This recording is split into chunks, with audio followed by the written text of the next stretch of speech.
after writing the doc for like 20 minutes, I was like, this is boring. I just want to build, the thing, right? So I built a prototype and then showed it to people. And that created a better discussion because I think everyone's a visual learner and wants to see what the end product looks like.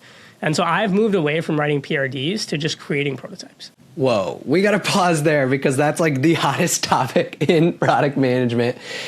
You've moved away from writing PRDs and just creating prototypes. I guess someone might say, hey, well, the PRD, you probably still need that to figure out what's your null hypothesis, what your success metrics and your guardrails are.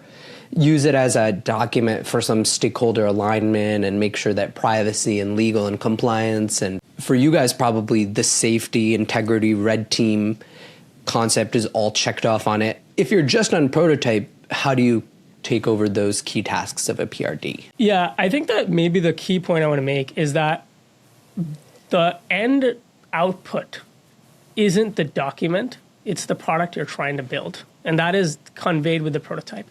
Along with the prototype, what I would call, I have like a companion doc that explains here's what's happening. And it sort of plays the role of what you're talking about in a PRD. It's like a quick spec of here's kind of like an FAQ.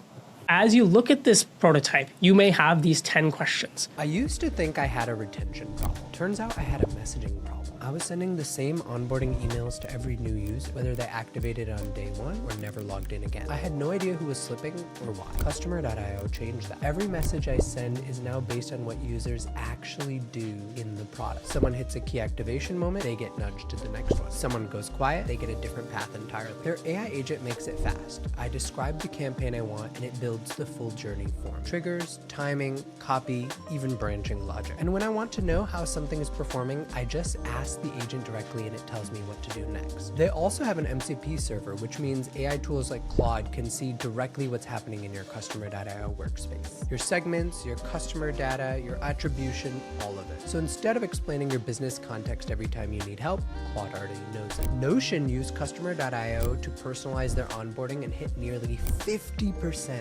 open rate. Improved conversion by 6 to 7% with localized campaigns, and pushed open rates up another 20% through A/B testing. The idea is simple. Customer.io helps you deliver more impact from every message you send. If you're a PM or founder and your onboarding is still one size fits all, try Customer.io at customer.io.